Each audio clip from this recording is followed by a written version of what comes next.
En el nombre de Jesús. Aquí tenemos Amós 3, del 7 al 8, dice así la palabra de Dios. Porque no hará nada Jehová el Señor sin que se revele su secreto a sus siervos los profetas. Si el león ruge, ¿quién no temerá?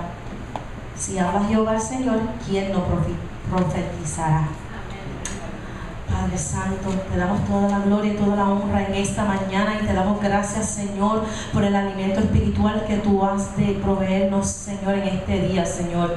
Te pedimos, Señor, que cada corazón y cada mente, Padre Santo, ya, Padre Santo, a través de las adoraciones, la alabanza y las administraciones, Señor, se ha creado terreno fértil, Padre Santo, para el depósito de la semilla que tú tienes, Padre Santo, y que se lleve a cabo la germinación que tú has determinado sobre él. Padre Santo, te pedimos, Señor, que seas tú con el pastor, Padre Santo, usándolo como vaso de honra, aleluya, para la administración de las armas que tú has puesto a cargo, Padre Santo, aleluya, en el nombre de Jesús. Amén. Amén. Y amén. Se puede sentar en la presencia del Señor. El mensaje en esta mañana lo he titulado "Lo que hace Dios rugir". Lo que hace Dios rugir. La última vez que compartí la palabra de Dios entre ustedes, estaba hablando sobre el tema de qué está causando que las jóvenes y los jóvenes desmayen. Y compartía del libro de Amós, específicamente que la causa de por qué había desmayez entre medio de los adultos, desmayez entre medio de los jóvenes, era porque había una ausencia de palabra de Dios en su vida. Igual que una persona físicamente se siente desmayada, físicamente se siente debilitada cuando hay ausencia de suficiente agua corriendo por su cuerpo, que así también espiritual, emocional y mental es que la persona también se debilita cuando hay ausencia o cuando hay poca cantidad de la palabra de Dios morando y obrando dentro de la vida de esa persona. Y compartía esa palabra para examinar que la importancia que tiene la palabra de Dios en la vida del ser humano, que muchas veces experimenta debilidad, muchas veces experimenta fracaso, muchas veces experimenta situaciones difíciles y pudiendo conquistarla, muchas veces se desprecia el valor que tiene la palabra de Dios en la vida de una persona. A tal punto, y por eso que es tan importante la palabra de Dios, porque muchas veces hay personas que se dan de cuenta de su importancia cuando está ausente. Entonces, cuando está ausente es que se dan de cuenta cuán importante es la palabra de Dios. Ejemplo, si uno una persona no permite que la palabra de Dios fluya en la vida de los hijos o en la vida de las hijas, y entonces cuando llega a los 18, 19, 20 años, donde comienza a manifestarse lo que ha sido sembrado, y entonces comienza a manifestarse algo en su vida, una conducta, una manera de ser, que comienza entonces a partirle el corazón. Y debe decirle algo porque entonces estoy repasando varias cosas que puedo contar de la crianza, y déme recalcar otra cosa más. Lo que va, padre, madre, abuelo, abuela que me estás escuchando, lo que va a partir tu corazón, lo que va a hacer que tu corazón sangre, estima, que lo va a dividir en dos cantos, no es si te compraste la casa, no es que si te compraste el carro, no es que si conseguiste el trabajo, no es que si conseguiste el negocio, no es ninguna cosa material ni cosa creada. Lo que va a partir tu corazón en Dios es ver tus hijos, ver tus nietos tomando decisiones, tomando rumbo, tomando acciones que están fuera de la voluntad de Dios, que ni están bendiciéndose a ellos ni están siendo bendición para otros. Así que enfócate entonces en invertir en la vida de tus hijos, enfócate en invertir en la vida de los nietos, enfócate en invertir específicamente aquello que testifique la palabra de Dios en su vida, que sea de instrumento de comunicar esa palabra de Dios en su vida, dentro de su vida, porque eso es lo más importante, porque eso es lo que te va a entristecer o te va a traer alegría, eso es lo que te va a hacer llorar o te va a hacer celebrar, eso es lo que verdaderamente te va a dar contentura a tu corazón, o muchas veces amargura por errores, por no haber tomado las acciones necesarias, tanto en la vida del hogar, tanto en la vida de la iglesia, de introducir palabra de Dios en sus vidas. Palabra de Dios en sus vidas. Pero hoy vengo a compartir sobre algunos rasgos específicamente en una sociedad.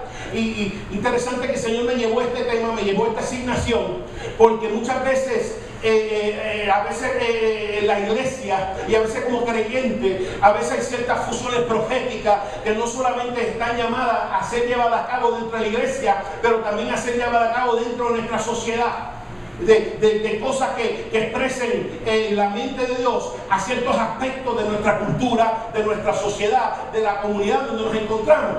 Que la profecía no solamente es para la iglesia, los hermanos, para el cuerpo de Cristo. La profecía también aplica a la sociedad donde entramos. Y es bien, como todo lo de Dios, viene a tiempo, porque hoy en día muchas veces se trata de callar la palabra de Dios. Si hay un lema en nuestro tiempo, como aquí en Estados Unidos es: no me digas que estoy pecando. Esa es como la actitud, eso como lo estoy resumiendo en nuestros tiempos. No me diga que estoy mal, no me diga que lo que estoy haciendo está mal, no me diga que estoy pecando, no me diga que estoy fuera de la voluntad de Dios, no me diga ninguna de estas cosas. Y entonces, en medio de una sociedad que específicamente practica, y eso lo voy a compartir brevemente en esta mañana, que lo que hace Dios rugir, porque Dios, como dice en la palabra en el Salmo 23, Dios es nuestro pastor. Es que nos cuida, es que nos guía, es que nos suple, que nos dirige, es que nos anima. Y Dios es tu pastor. Pero vemos en el texto en esta mañana que Dios no solamente se representa como pastor, se representa como león. Y cuando Dios se representa como león, representa juicio, representa dominio, representa consumo, representa entonces los juicios de Dios que vienen. Y cuando hablo de rugir, entonces quiero compartir en esta mañana la importancia que tiene para usted y para mí, de que nuestros labios sean abiertos, especialmente cuando veamos estos rasgos en la comunidad, cuando veamos estos rasgos dentro de nuestro trabajo, cuando somos testigos de abuso, cuando somos testigos de opresión, cuando somos testigos de estas cosas. Y Dios dice: abre tu boca, que no tengamos miedo a abrir nuestros labios, que no tengamos miedo que diga: mira, aquí no se puede hablar. Yo sé que aquí no se puede hablar, pero Dios me dice que hable. Amén. Y se te tiene que parar en medio del trabajo porque Dios te dice que hable, o en medio de un avión porque Dios te dice que hable, o en medio del tren Dios te dice que hable, o en medio de un teatro dice que hable. Usted se levanta y usted hable. Y eso es lo que por lo menos parte de nuestra identidad en esta mañana, que Dios quiere clarificar, que es parte de la identidad donde estamos en nuestra cultura. Así que hoy quiero compartir sobre algunos rasgos de una sociedad que, número uno, evidencia la sequía espiritual, que son evidencias de sequía espiritual que Dios a través de Amós las identificó en los pueblos vecinos y el pueblo de Israel, y también las causas de esa sequía espiritual que causan en otras personas, porque no solamente afecta a la tierra, sino que afecta a la gente.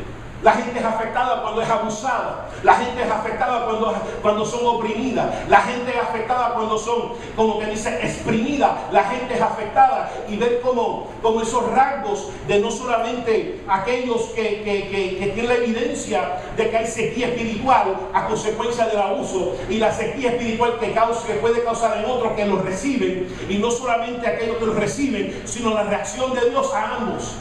Hoy en esta mañana Dios tiene una reacción para las dos. Número uno, aquella persona que está victimizando a otras personas, sea dentro de la iglesia, sea en el hogar, sea en la sociedad, sea en la comunidad. Pero no solamente un mensaje para aquellos que están victimizando, sino que aquellos que han caído víctimas de un abusado o una abusadora, aquellos que han caído víctimas de un opresor, de una opresora. Cuestión para que entiendan de que aquel que ha caído víctima, Dios ha venido en esta mañana aquí como pastor, como pastora. ¿Para qué? Para curar tus heridas, para sanar tus dolores, para ministrar a aquellos que te han hecho daño y comenzar entonces a restaurarte. Pero si en esta mañana tú eres el victimizador, tú eres la victimizadora, tú eres que le causa daño a las personas en tu casa, tú eres que hieres injustamente a las personas en tu trabajo, a las personas en tu iglesia, debemos decirle esta mañana: Dios no ha venido como pastor, Dios ha venido como león para declarar aquellas cosas que están atrayendo no la bendición de Dios sobre tu vida, sino el juicio de Dios sobre tu vida. Así que esta mañana tengo una asignación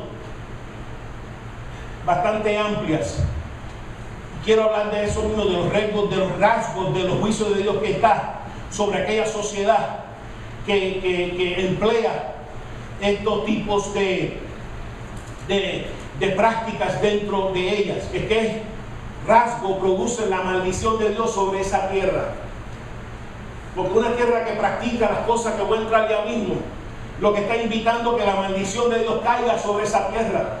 Pero igual que la maldición de Dios cae, dice: si mi pueblo se humillare y buscara su rostro, dice que también Dios sanaría la tierra donde se encuentra ese pueblo.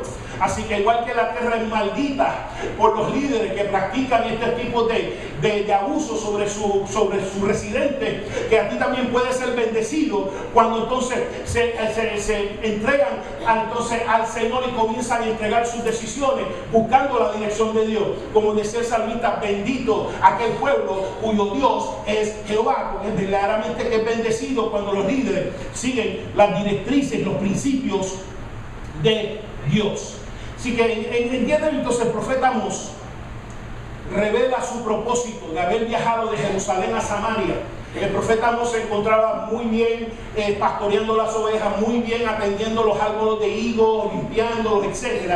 Y Dios lo llama, a pesar de que no había ido a escuela de profetas, no había ido a instituto de profetas, no había ido a seminario de profetas, no había ningún otro lugar de profetas. Simplemente Dios dijo: Amós, tengo un mensaje, tengo un secreto, tengo un diseño que quiero revelarle al pueblo y te quiero utilizar a ti. Solamente necesito que me prestes tu mente, que me prestes tu lengua, me prestes tu corazón como mi vasija para hablar mi mensaje que te voy a colocar dentro de ti. No necesitas ninguna preparación excepto humildad delante de mí para revelar mi palabra. Y así Amós salió de Jerusalén a Samaria para revelar lo que Dios estaba por hacer.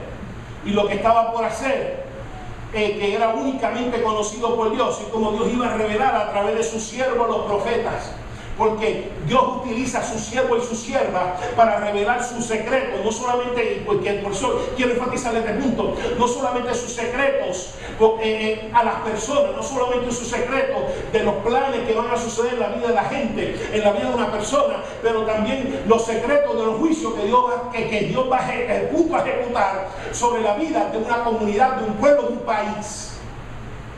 Bueno, quiero en esta mañana volver a orientarle su concepto de profeta, porque en el Antiguo Testamento el profeta no solamente daba mensaje a la persona, sino que daba mensaje a la nación cuando estaba fuera de la voluntad de Dios, daba mensaje al país cuando estaba fuera de la voluntad y no se estaba alineando con los propósitos de Dios. No se limitaba simplemente al don de profecía, no solamente se limitaba al don profético, al don de la predicación, a estar aquí ministrando en la casa del cuerpo de Cristo, sino el don profético no se limita a la casa de Dios. El don profético también sale de las 4 calles y también habla a un país, habla a una comunidad, habla a una cultura, cuando aquel país, cultura, se está fuera de la voluntad del Señor.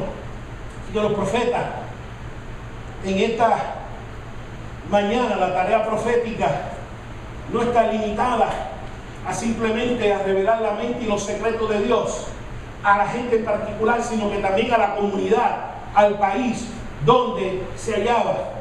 Y vemos que una de las cosas que la palabra de Dios testifica, hablando de que qué es lo que hace que Dios ruja. ¿Por qué? Porque el título, ¿qué es lo que hace que Dios ruja? Es que Dios es amor, y la gente, especialmente aquellos que quieren justificar una vida que claramente Dios ha declarado que está en contra de su voluntad, lo primero que sale de sus labios es que Dios es amor. Y aquí lo que hay es amor. Y entonces, pero cesan de continuar la conversación, o que cómo el amor de Dios se revela. ¿Y cómo el amor de Dios se revela? Y es que no entienden la condición humana. No entienden la condición humana, y la condición humana es la siguiente: sin Dios, tu vida va rumbo al castigo y la destrucción. Punto. ¿Por qué? Porque la paga de pecado es muerte. Eso es inescapable. Excepto por una sola manera, que entonces el amor de Dios se revela en que, viendo el ser humano el camino hacia donde está yendo, que es irremisiblemente, que es irresistiblemente yendo hacia la condena por sus pecados, dio a su Hijo, y dando a su Hijo murió por los pecados, y por medio de la fe en su Hijo, entonces el rumbo hacia la destrucción es cambiado un rumbo hacia la bendición. Entonces Dios es amor, y así lo citan correctamente, pero lo que le falta en la segunda parte del mensaje: Dios es ambos. Dios es amor, pero también, como dice el Deuteronomio y también Hebreo, Dios es fuego consumidor. Y entonces hay que tener un buen balance entre los dos mensajes, porque si dice que Dios es amor, si es fuego consumidor, entonces está proclamando un mensaje que todo el mundo se va para el cielo. Todo el mundo mundo va a entrar. Y mira, yo no pongo las reglas. Yo quisiera que usted pueda hacer todas las cosas carnales dentro de usted y que pueda heredar el reino de los cielos. Pero eso, porque como yo no pongo las leyes, las pone Dios, Dios dice, y Dios ha establecido qué es lo que hereda el reino de los cielos. Así que falta no solamente decir, mira, Dios es amor, pero Dios es amor reflejado en la salvación del rumbo de la perdición de nuestra alma que se revela a través de Cristo. Pero entonces está el otro que está balanceado, donde solamente habla del fuego consumidor. Dios te va a condenar, tú te vas a quemar en el infierno, te vas a llevar en una hija del diablo, y el diablo te va a llevar, y está desbalanceado porque falta que sí. Yo sé que tú y yo sabemos que todo eso es cierto, pero Dios es amor. Yo sé que fue sorprendida en adulterio. Yo sé que tiene piedras en las manos. Pero Cristo le dijo, el que esté libre de pecado, tire la primera piedra. Y como dijo, bueno, si es así, pues está bien. Y cuando la miró le dijo, mira, ¿quién te acusa? Nadie. Pues mira, vete y no peques más. Donde sí tenían derecho a juzgarla, pero Dios primeramente es amor, pero también es fuego consumidor. Y las dos tienen los mensajes, tienen que ser balanceados. Por la razón que estoy compartiendo es porque el país, la nación, la cultura donde Dios nos ha implantado, tenemos que compartir este mensaje en nuestro país, en nuestra cultura, en nuestra nación, de que Dios es amor, pero también el Dios es fuego consumidor. Porque hay muchas cosas que muchas veces experimentamos en nuestro país, donde son simplemente cosas de la vida, donde el mundo es pecaminoso, donde el mundo está gimiendo para otra vez ser restaurado a Dios. Y entonces suceden huracanes, suceden terremotos, suceden tsunamis, suceden todas estas cosas, eventos naturales. Pero muchas veces suceden eventos naturales donde no tienen nada que ver con la suerte o con la naturaleza, tienen todo que ver con Dios mismo enviando su fuego consumidor a ese país. ¿Cuántas sequías envió Dios? Dijo, yo voy a cerrar las ventanas de los cielos. ¿Por qué? Porque si no hay agua en mi palabra, no va a haber agua de los cielos, para que sepa. Y entonces la reacción de la gente, y esto me llamó la atención, en Apocalipsis creo que 16, donde hay una visión de unos juicios que caen sobre la tierra, de plagas, de enfermedades, etc. Pero lo que me llama la atención es la reacción de la gente. Que en vez de reconocer, oye, hermano, estamos mal con Dios, esto está cayendo y los profetas están revelando que por la razón que están cayendo estas calamidades sobre nuestro país es por nuestra desobediencia, es por nuestra rebelión. Y dice la palabra que a pesar de todo lo que cayó, no se arrepintieron. No se arrepentían. Caían plagas de enfermedades y maldecían a Dios en vez de buscarle a Dios para que entonces sanase la enfermedad y sanase la tierra. Esa está la condición humana para cuando el Señor vaya a establecer su reino. Y en medio de esa condición, la iglesia está llamada a proclamar el amor de Dios y el juicio de Dios que ama. Porque hay iglesias que ya no ni siquiera mencionan el infierno. Cuando si hay algo que Cristo compartía, era el infierno y escapar de ella. Que era Él, que era por medio de Él. Que Él era el pan de vida, que Él era la luz del mundo, que Él era el agua de vida, que Él era todas estas cosas, sí lo es. Y hablaba mucho para que pudiera escapar. Aunque hoy en día no se menciona, pero sí, es el destino del ser humano irresistiblemente que resiste la entrega de Cristo en su vida para cambiar su rumbo. Pero vamos a entrar a los rasgos. ¿Qué rasgos y qué acciones provocan el rugir de Dios en vez de su pastoreo? Porque yo quiero pastorear, pero a veces lo provocan entonces a rugir como león, a declarar su juicio. Y como dice el texto, antes de que suceda, Dios te lo revela. Y tú debes darle gracias a Dios, que Dios te ama tanto, que antes de que vaya a suceder y que Él vaya a tomar acción en tu vida, se lo revela a tus profetas. Te lo dice, yo mira, estás mal en esta área, ya está bueno estar haciendo esto en el anonimato, ya está bueno estar haciendo esto en la privacidad, ya está bueno estar haciendo esto en tu matrimonio, ya está bueno estar haciendo esto con tu familia, y Dios te lo revela, sea por sueños, sea por mensajes, sea por predicaciones, y tú debes darle gracias a Dios de que Dios te ama tanto que revela lo que va a hacer contigo antes que lo hagas. Y a Cristo, pueden decir, es verdad. Yo he escuchado que Dios ha utilizado siervos y siervas para revelar lo que iba a suceder si no cambia. Y no cambiaron y sucedió. Porque lo que Dios dice se cumple. Lo que Dios promete, Dios lo da. Y lo que Dios dice va a suceder en el día, en la hora. Y fuera de Él no va a suceder porque su tiempo de Dios es perfecto. Así que vemos que la profecía de Amós, el rugir de Dios, usó los labios de Amós para declarar el rugir de Dios. Y comienza, si tienen sus Biblias abiertas, y comienza las profecías de Amós hablando a las naciones vecinas. Y por eso comparto este mensaje esta mañana.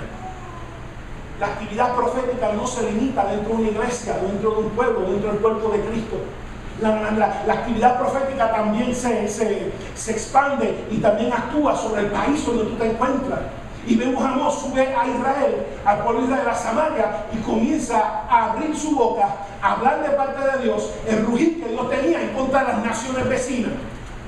Y la primera fue Damasco, lo cual es un rasgo que, y cuando digo estos países vecinos, lo que me refiero a ellos, porque provocan el rugir de Dios. ¿Qué es lo que estaban haciendo que a Dios le desagradaba tanto en ese país? Y el número uno fue Damasco. Está en el capítulo 1, del 3 al 5. Y dice Damasco, pues dice que la manera que los ejércitos de Aram trillaron a Galad, en otras palabras, lo conquistaron. Y de la manera que conquistaron fue tan abusivo, fue tan oprimiente, que se comparaba como se trilla el grano sobre la era. Así que así hicieron ellos a ese pueblo. Hay un rasgo común en todo lo que voy a hablar en esta mañana, y es la manera que nos tratamos los unos a los otros. Es la manera que un país trata a otro país en medio de una guerra. Y vemos que Dios ve, porque Dios está viendo cómo se están tratando. Dios está viendo el abuso, hasta dónde qué límite está llegando. ¿Por qué? Porque nosotros no tenemos ningún derecho de necesariamente ejercer la fuerza sobre otro, porque todos somos hijos de Dios. Todos somos criaturas de Dios. A nadie tiene derecho de ponerse como Dios o como Señor sobre la vida de otro ser humano excepto Dios. Dios lo ve y comienza a rugir y dice, no tiene derecho a trillarlo como trigo. Así que uno de los rasgos que entonces hace a Dios rugir es el abuso, especialmente en medio de las guerras, etc. Y el segundo país fue Gaza, de 1 al 6 al 8, donde deportaron a toda una población para vender la esclavitud a Edom, donde tomaron una gente y totalmente la esclavizaron y la vendieron como esclavos a Edom. Cualquier semejanza con human trafficking no es ninguna casualidad. Donde cogieron un pueblo, lo tomaron por fuerza y lo esclavizaron para servir a otro pueblo. Y eso Dios lo ve y eso hace crear el rugir de Dios. Y la posición de la iglesia, cuando ve estos abusos sucediendo en la vida de personas, aunque no se parezcan a mí, aunque no hablen como yo y tenga la lengua mía, aunque no tengan el color mío, aunque no tengan la nacionalidad mía, es levantar la voz como la levantó Amós y decirle, esto está mal y Dios lo va a juzgar si lo continúan practicando. Si continúan practicando el abuso, si continúan practicando la esclavitud, si continúan practicando el human trafficking, si continúan esclavizando a la gente que debe de liberarlos para el servicio hacia Dios, dice eso es lo que hace Dios rugir. Y como iglesia estamos moderados no solamente porque es bien fácil yo pararme y señalar todo lo que está mal. Y créeme, Dios lo ha hecho. Dijo, ¿qué está mal? ¿Qué está mal? Señor, pero ¿cómo? Por eso me dio una predicación, Señor, pero ¿cómo uno? Porque aquí uno no va, ¿no? Pues digo, por lo menos hay suficiente, hay otras. Por eso digo, usted tiene que estar en pedo donde usted se mete. Porque hay iglesias que le cantan todos, hay un pa. Tú estás en pecado, tú estás en pecado, tú estás en pecado, tú estás en pecado, tú estás en pecado, excepto no ven los 3 dedos apuntando para acá. Una cosa es, y a pesar de que Dios revela, yo trato de que, como dice la palabra, el espíritu del profeta, la acción del profeta, a ver de qué manera lo expreso, de manera que pueda ser recibido. Y entonces, hay aquellos que se limitan a señalar las faltas que suceden dentro de la iglesia. Y no estoy diciendo que está mal, pero lo que estoy diciendo también es que la actividad profética no se limita a lo que sucede dentro de la iglesia, es lo que sucede dentro de un país, dentro de una comunidad. decirle, esto está mal. De que aunque no son de mi color, aunque no son de mi raza, aunque no son de mi nacionalidad, esto está mal. De que se esté traficando con la gente, de que esté forzando a la gente a trabajar, que esté forzando a la gente, obligándolo bajo un yugo, obligándolo bajo un castigo para que puedan trabajar. Así que es una cosa que hace que Dios reaccione con su rugir. Cuando ve que estos seres humanos dice, pero ¿quién se cree este o esta que puede coger a otro, esclavizarlo y deportarlo? Y Dios dice, ¿quién te cree que tú eres? Lo vas a saber cuando vayas al polvo. Y cuando vayas al polvo, entonces te vas a dar cuenta que estabas al mismo nivel delante de Dios. Quizás delante de la gente no, delante de Dios estaba al mismo nivel. Y el único Dios que hay aquí es el que está en el reino de los cielos. Y dijo a Tiro, estos son todas naciones vecinas, a Tiro de 1 al 9 al 10, lo mismo, que se unieron también el mercadeo de esclavos con Edom. Y a Edom, que en vez de demostrar una de las cosas que causa el rugir de Dios, una cosa es que un grupo de personas maltraten a otro grupo. Una cosa es que una nacionalidad, una raza, maltrate a otra nacionalidad, otra raza. Y otra cosa es bien distinta, cuando personas que debieran tratarse como hermanos se tratan como enemigos. Y eso llama el rugir de Dios. Porque ahí lo que dice Edom, por no demostrar afecto natural, persiguió a espada a su hermano, que es Israel. Yo no sé cuántos y en esta mañana han sido perseguidos, no por gente del trabajo, no por gente del vecindario, no por gente de la iglesia, pero por gente, familiares, parientes de sangre. Por eso que Dios dijo, quizás los primeros enemigos que vas a experimentar cuando comienzas a vivir para Él son los de tu propia casa. Y cuando sucede eso, lo que hace Dios rugir, porque Dios espera que dentro de una familia, dentro de unos parientes, y Dios está orando para eso, dentro de unos familiares, que entonces se trate con ese afecto natural que debieran de tratarse. Y cuando Dios lo ve, eso provoca el rugir de Dios dentro de ellos. De que no debieran de la espada, buscando hermanos, matar hermanos que no se hablan. Van a la iglesia, no le hablan a la mamá, no le hablan al papá, no le hablan a los hijos no a los padres. ¿Qué es eso? Y te lo estoy diciendo que eso a Dios no le agrada. Y yo sé que, amor, tú no puedes hacer nada. No sé quién estoy hablando, a lo mejor alguien por la internet. Yo no sé quién estoy hablando, pero quizás tú no puedes hacer nada, pero por lo menos debe haber un deseo dentro de ti, de que, Señor, no hay quizás unión con mis hermanos, o no unión con mis hermanas, o no unión con mis hijos, o no unión con la familia, pero, Señor, yo sé que tú tienes poder, puedes manipular las cosas, de volver a unir la familia. De volver a unir a la familia. Esto me dirá a los creyentes, madre creyente, hijo no me llama tú. Eso es lo que el Espíritu pone dentro de ti, llama tú. O es que tenemos que regresar al otro mensaje del Jueves Santo, que hay demasiado orgullo en ti, que entonces no permite que la obra de Dios, entonces se haga a través de ti. Tú quieres ver tu familia unida, déjate llevar por el Espíritu. El Espíritu se llama, tú llamas. El Espíritu se visita, tú visitas. Algo que el Espíritu te dirija. Eso llama el rugir de Dios. No dejes que el orgullo entorpezca y haga pasar el tiempo hasta que Dios entonces haga la obra 10 años después y te diga, mira, esta obra de reconciliación familiar se pudo llevar a cabo 8 años atrás si tú no fueras tan orgulloso y tan orgullosa, pero tuve que bregar con tu orgullo, tuve que bregar con ella y quebrantarla para que entonces mi espíritu se moviera dentro de ella. Seguimos al próximo país. Amón, porque por su crueldad imperialista dice que cuando invadían, que hasta abrían las mujeres encintas. Abrían a la mujer encinta dentro de su guerra, hacían que las mujeres abortaran, hacían que las mujeres, algunos quizás sobrevivían, pero además quizás sufrían el aborto de los hijos que llevaban dentro de ellos. Tal es la crueldad que hizo rugir la voz de Dios a través de un hombre, a través de un pastor, a través de un limpiador de árboles de higos, a declararle a Amón, Dios está en contra tuya por esta práctica. Y el país que practica el tomar ventaja de los más indefensos que se encuentran dentro de ellos, los cuales son los hijos y los ancianos. Dios ruge en contra de ese país. En vez de, porque está tomando ventaja y está abusando de las personas que Dios debería estar cuidando y debe estar protegiendo, que son los niños y son los ancianos. Y cuando se abusan de los dos, cuando se toma la vida de dos, lo cual no le corresponde, porque eso es lo que estamos estudiando los jueves, el único que tiene la autoridad de tomar vida, de dar la vida es Dios y de reclamar la vida es Dios. Y en ese país donde se aborta científicos,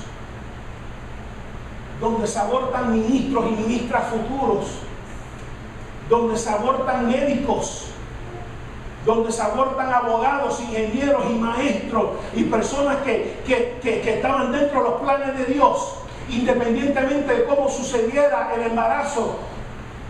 Dios como quiera le da vida.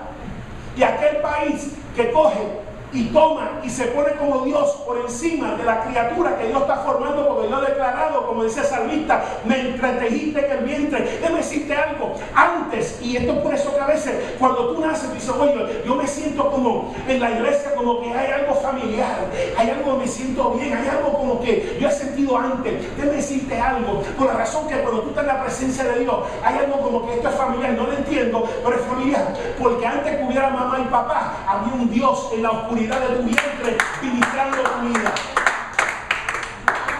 No había mamá, no había papá, lo que había era tinieblas. El único que estaba ahí obrando y teniendo presencia contigo era el Dios de los cielos. Y por eso sopla, y por eso sale del vientre, y por eso crece. Y cuando siente la presencia de Dios, esto es algo familiar. Yo como que he sentido esto antes. Sí lo sentiste en el vientre de tu madre. Oh. Y los moabitas. Y por fin termina con Judá, que había rechazado la ley de Dios y había enseñado a otros a rechazar la ley de Dios, dirigiéndolo hacia los ídolos. Y hasta ahora los de Israel se sentían chéveres. ¡Wow, Señor! Vas a pelear con nuestros enemigos. ¡Wow, Señor! Vas a pelear con Amón, con Gaza, con Edom, con Tiro, con toda esa gente, mi Señor, hasta con Judá, nuestros hermanos. Vas a pelear con ellos con la manera que han bregado, hasta que entonces se dirige hacia Israel. Dice, no he venido necesariamente a señalar lo que Dios está poniendo en mis labios, que tiene en contra de los países que te rodean, sino que vengo también a señalar lo que está en ti, que está llevando a Dios rugir. Como decía ahorita, una cosa es bien fácil, una persona señalar los errores y los defectos de los demás y decir, Dios está rugiendo en contra tuya, pero otra cosa, quizá hay algo en tu vida que Dios quiere estar en contra tuya y está rugiendo en contra. ¿Habrá algo en tu vida que Dios tiene una controversia? ¿Habrá algo de la manera que llevas el matrimonio, tu vida soltero o soltera, que Dios tiene como controversia? Oh, es bien fácil señalar el juicio sobre la prostituta, sobre el drogadicto, o sobre el vicioso, o sobre cualquier otra persona que está viviendo fuera de la voluntad de Dios. Y la pregunta no es necesariamente que tienes ojos para poder ver el juicio que pueda venir sobre la vida de otro, sino que tienes ojos para poder ver lo que yo tengo quizás en mi vida, lo que yo estoy practicando en mi hogar, lo que estoy practicando en mi vida matrimonial, lo que estoy practicando con mis hijos, de la cual Dios quizás tenga controversias conmigo.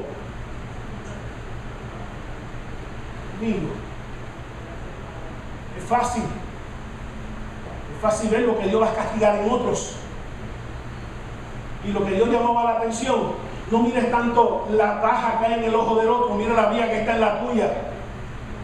Es fácil ver lo que Dios va a castigar en otro y es difícil percibir lo que Dios va a castigar en mí, si yo no permito que su espíritu me transforme y me cambie. Por eso leíamos uno de los textos la semana pasada: Señor, revélame aún los pecados secretos, mi Señor, revélame los secretos del corazón, mi Cristo. Porque nosotros, engañosos es el corazón, nosotros no podemos evaluar nuestro propio corazón. Por eso decimos la palabra de Dios y el Espíritu de Dios a revelarnos. Señor, yo sé que yo puedo ver en otros lo que tú tienes controversia, pero lo que me detengo, mi Señor, en esta noche, lo digo anoche, orando en tu hogar, siempre en el carro, es que si hay algo en mí, Jesús, si hay algo en mí que tú tienes controversia, que está deteniendo tu pastoreo, y lo que tiene es ruir sobre mí. Y así fue con el pueblo de Israel. ¿Qué rasgo específicamente lo que Dios le llamó la atención? Y quiero volver a recalcar, la función profética no se limita a la iglesia. La función profética también se extiende al país y en sus prácticas que están en contra de la voluntad de Dios. Hoy quieren callar todo lo que sea de religión, todo lo que sea de iglesia. Quieren callarla como los dos testigos de Apocalipsis capítulo 11, donde quisieron callarlo, pero dijo, no lo van a callar, porque dice que hace perecer a sus enemigos con el fuego que sale de su boca. Y no fue que hasta Dios dijo, ok, hasta aquí, que pudieron tener entonces victoria sobre ellos, le pusieron muerte y comenzaron a celebrar. Ay, qué bueno que nadie que nos hable de Dios. Ay, qué bueno que nadie nos hable de la presencia de Dios. Ay, qué bueno que nadie nos profetice más y nos diga de que todo lo que va a pasar en nuestras vidas y que somos pecados. Ay, qué bueno. Pero dice que también esos dos testigos fueron levantados como testimonios. Voy a hablar un poquito más sobre eso, que tú vas a ser levantado. No te preocupes lo que hagas, lo que pase con tu cuerpo, no te preocupes lo que pase físicamente, preocúpate con lo que pase con tu alma. Que si eres fiel a Dios hasta la muerte, Él te va a levantar a ti también y a todos aquellos que confían en Él hasta la muerte. Lo primero que estaba haciendo el pueblo de Israel, pueblo que tenía la ley, cristiano, vamos a decirlo, no para la gente cristiana, iban a la iglesia. Y el problema que tenía Dios con Israel no era necesariamente que iban el sábado a adorar a Dios. Es que después del sábado también iban el lunes a adorar a Changó, y el martes a Obatalá, y el miércoles a los santos, y el jueves a los horóscopos, y el jueves, entonces Dios dice, yo soy celoso. Señor. Igual que un marido no presta a su mujer a todo el barrio porque es celoso, yo no te presto. Eso Dios se lo dijo, y se lo dijo con Osea, le dijo de celo, igual que Osea cela a su esposa, se olvida su nombre, pero yo también te celo. Y reacciono cuando confías en mí y confías en los santos, y confías en los collares, y confías en las velas, y confías, y Dios se pone celoso, porque Dios quiere toda esa confianza para Él. Es mío, te dice el Señor, esa confianza es mía, esa dependencia es mía, esa esperanza es mía, te dice el Señor, eso es mío, y no se lo comparto con nada ni con nadie, ni con un gobierno, ni con un país, ni con un seguro, ni con nada. Oprimían al inocente y al pobre, dice en capítulo 2 del 6 al 7, dice que vendieron por dinero al justo y al pobre por un par de zapatos. El sistema judicial se hizo corrupto. Cuando el sistema judicial se hace corrupto, cuando tú tienes la razón y le doy la razón a otro porque el otro me pudo pagar más y tú no tenías nada, se ha vuelto corrupto el sistema judicial.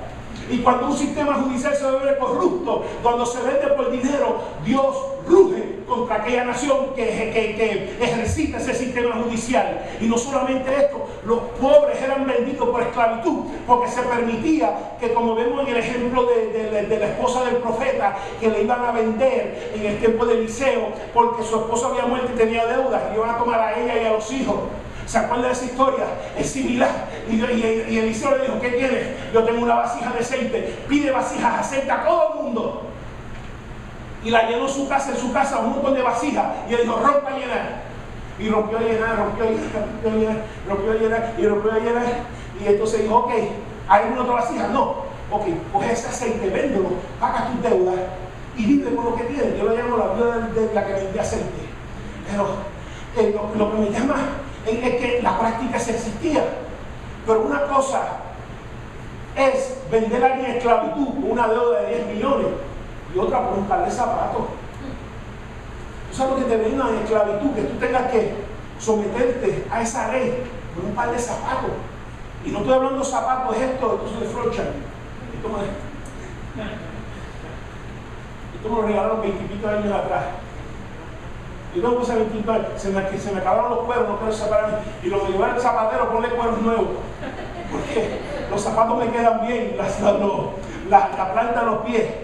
Y por un par de zapatos, y estamos hablando de zapatos en aquel entonces, unas chancletas andrajosas que se amarraban y quizás se amarraban. Y por un par de zapatos metían al pobre a ser esclavizados, oprimían a los inocentes y al pobre. Y por eso como iglesia, cuando nosotros somos y observamos y somos testigos de opresión al pobre, opresión al inocente, vuelvo y repito, aunque sea de mi nacionalidad o no, aunque sea de mi raza o no, aunque sea de mi sexo o no, aunque sea de la edad o no, tenemos que, así cuando el Señor lo llena, abrir nuestros labios y rugir que Dios está en contra de esa práctica. Rugir que está en contra de esa práctica. Número 2, la lascivia sexual. Lascivia sexual. Dice que en el versículo 2 del 7, dice el 7b, dice que el hijo y el padre se llegan a la misma joven. No a la esposa, sino a la misma joven. Esto es una ilustración de la prostitución religiosa. La prostitución religiosa que se practicaba en aquel entonces era que iban al templo y entonces supuestamente practicaban el acto sexual con la prostituta, lo cual entonces se considera magia simpatética. Y entonces al practicar esa relación sexual, ellos dos supuestamente forzaban que Baal y Acera tuvieran entonces relaciones por allá donde estuvieran en los cielos, lo cual entonces iba a producir una cosecha. Todo esto era para garantizar una cosecha, idolatría.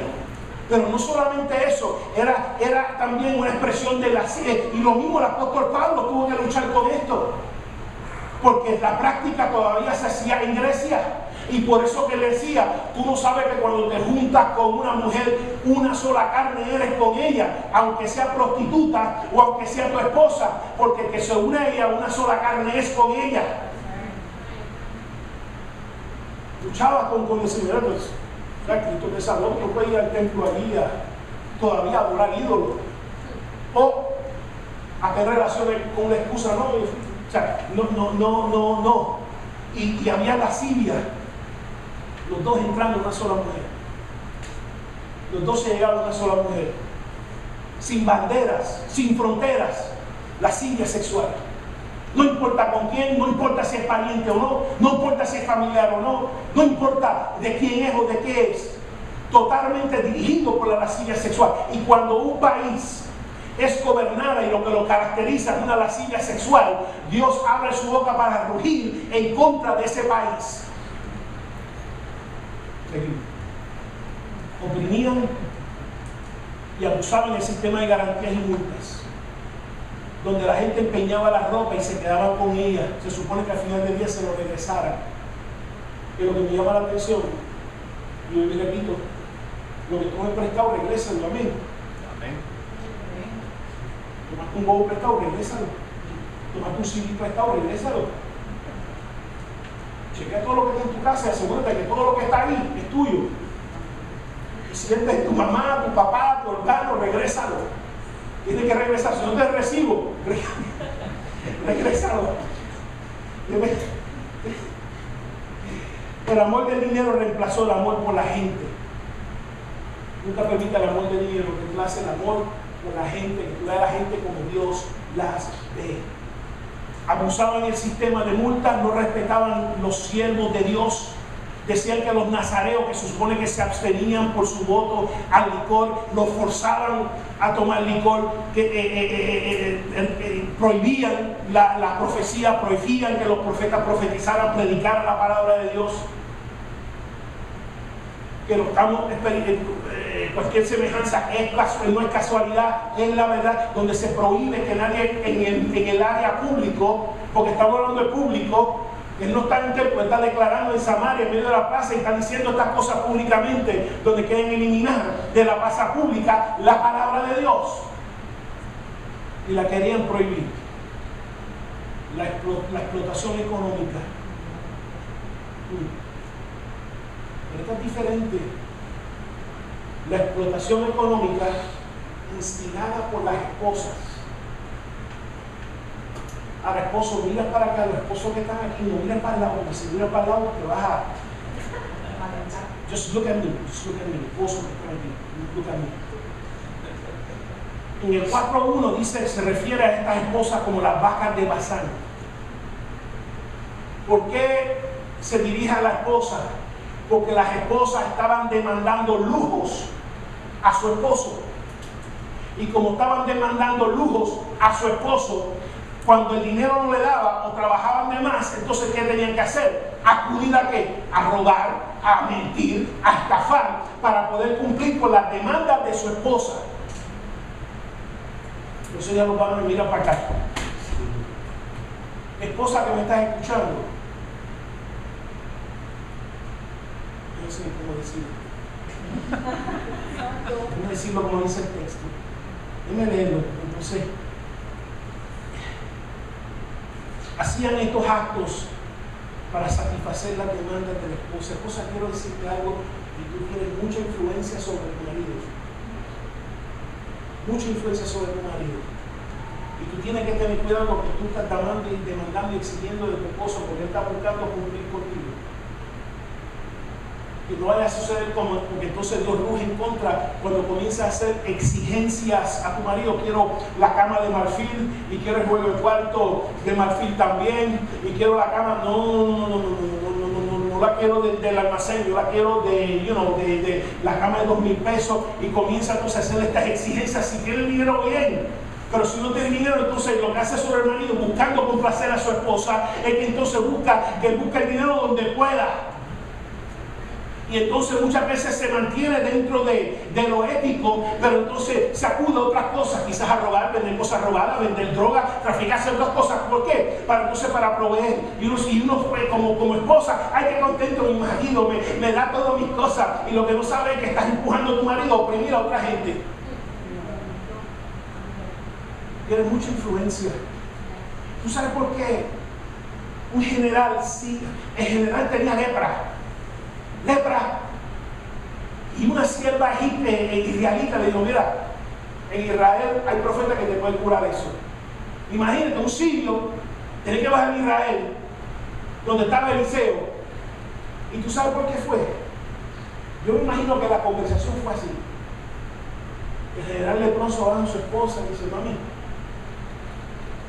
tu sierva me dice que en Israel hay un profeta que le puede curar esta lepra, pero yo no sé si baja ahí abajo. Yo sé que he escuchado un Eliseo que hace flotar hachas, que hace cegar ejército completo. O sea, yo he escuchado, pero ¿qué tú crees?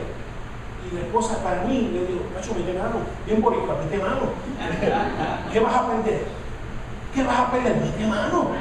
Y cuando la esposa dijo mete mano, digo: no meter mano. Por eso tienes que tener cuidado, porque quizás él está mirando un carro que no puedes pagar y tú tienes que tener cuidado que lo diga: papi, mete mano. Y dice: papi, no, cálmate, papi, no te emociones, no te preocupes, que no puedo pagar 600 pesos al mes y tirarte a 3 overtime y trabajar. Papi, cálmate. Porque muchas veces lo que está esperando es que ella entonces afirme. Por eso no se lo dice de esa manera: mami, ¿qué tú crees? Porque si me dice que sí, me enzampo. Me dice que no, pues está bien, y me tiro. Y entonces fue para Israel. Y fue allí, cuando fue a tocar la puerta, Eliseo dijo: mira, ni siquiera fue a la puerta, le mandó al siervo y dijo: mira, el profeta dice que te vayas al río y te bañes 7 veces. Y al bañarse 7 veces vas a ser sano. Y él se enfogonó.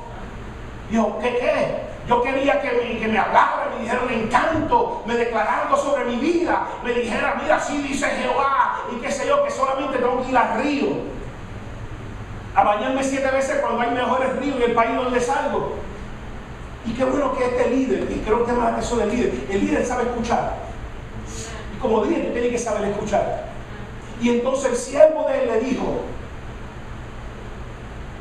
yo, mira, Naamán, en primera hablando, sí, hemos venido tan lejos.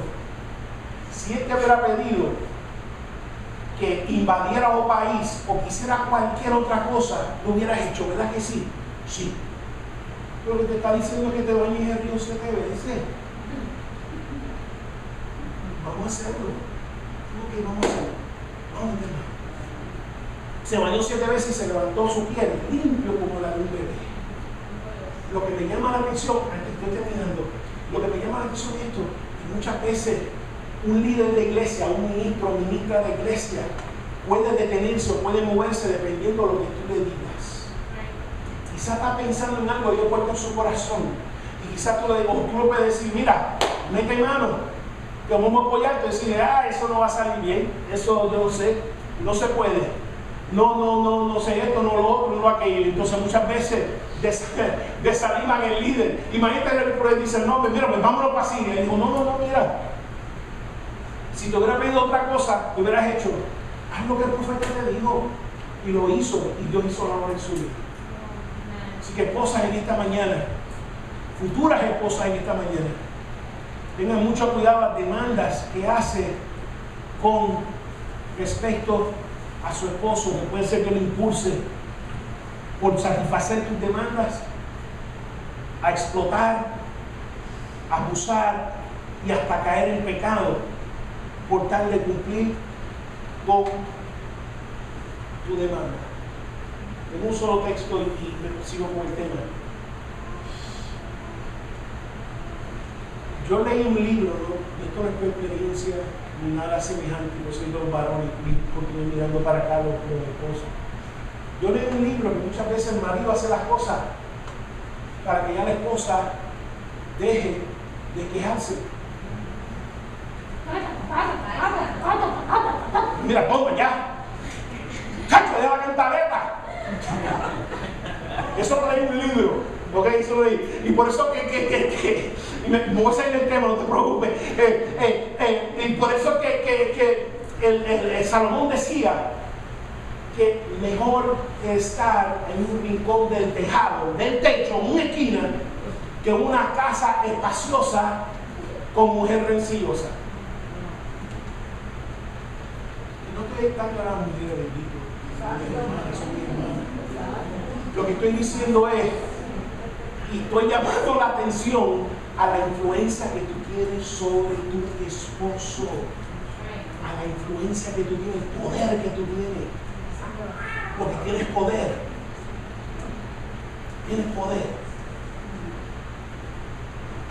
y que lo use responsablemente ese poder. Y por último, la hipocresía religiosa. Se practicaba una hipocresía religiosa, donde estaban haciendo las cosas para ser vistos, estaban yendo a los templos para proclamar, para ser vistos, no para buscar de Dios, sino para ser vistos.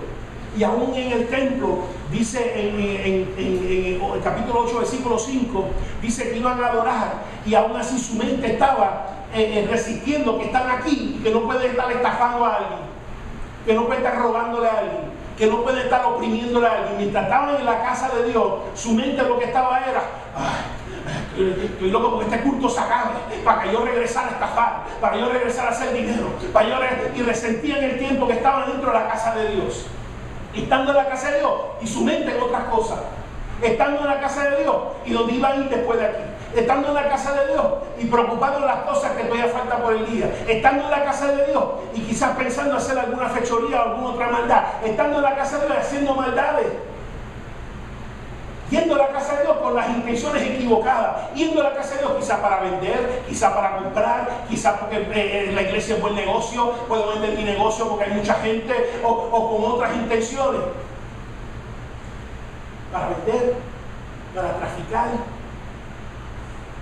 Han habido iglesias donde era el centro a punto de droga. Punto de droga. Donde los jóvenes iban a reunirse para comprar y vender y a tomar droga. A una iglesia, a un lugar separado para la adoración a Dios. Intenciones equivocadas. Y Dios ruge en contra de ellas. Así que esta mañana quiero dejar claro el llamamiento que Dios tiene profético sobre tu vida. Y no solamente dejar claro que cuando Dios dice que abra tu boca, no solamente en tu casa, en tu iglesia, en tu ministerio, cuando eres testigo y testiga de abusos, sean niños, sean ancianos, de opresiones, sean en personas de nuestro país o no sean de nuestro país o no sean de nuestra descendencia, que estamos llamados como hijos e hijas de Dios, como Amós levantó la voz en contra de las naciones y aún a su propio pueblo, y también así estamos llamados a levantar la voz y hablar con toda palabra que Dios ponga en nuestros labios, no solamente en nuestra iglesia, no solamente en el cuerpo de Cristo, sino el lugar donde Dios ha levantado esa iglesia, el país donde Dios ha levantado esa iglesia, la comunidad donde Dios ha levantado esa iglesia. Y vengo Y termino. Que si te encuentras en lo que están victimizando a otros, Dios ha venido a rugir para que te arrepientas. Dios ha venido y está entre nosotros rugiendo, buscando que te arrepientas de manera que puedas escapar del destino que tus actos te están llevando. Pero más que eso, en esta mañana, yo no sé si en esta mañana hay personas que han sufrido víctimas de personas o sistemas que han abusado de ti, donde el sistema judicial ha abusado de ti, donde compañías han abusado de ti. Y Dios quiere bregar contigo en esta mañana. ¿Por qué? Porque todavía te hiere, todavía te duele, todavía te acuerda, todavía te roba la paz. De la manera, estás aquí y has sobrevivido por Dios, pero todavía el resultado del abuso del sistema que sufriste, sea judicial o sea de parte de gobiernos, todavía está vigente en nuestras vidas, donde quizás te han tratado sin misericordia y abusivamente. Quizás fuiste víctima de la lascivia sexual de otra persona que no supo observar fronteras, que no supo observar limítrofes, que no supo observar. Y Dios ha venido en esta mañana no para rugirte, Dios ha venido para pastorearte.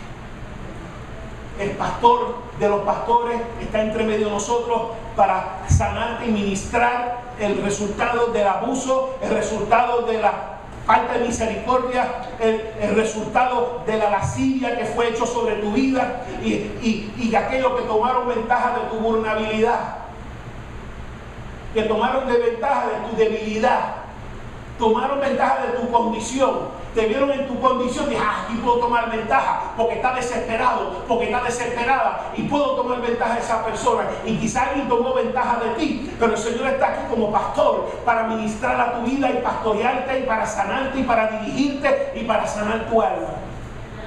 Sí, el Señor está contra aquellos que contra aquellos que no hacen su voluntad, para rugir en su vida como leones, pero está también debido en esta mañana para aquellos que han sufrido víctimas de gente opresora, de gente abusiva, de gente maliciosa. He venido el pastor también esta mañana, no a rugir, a sanar tu alma, a fortalecerte, a levantarte, a ponerte de pie. Abusaron de ti en quizás una relación anterior, no tiene que afectar la relación presente.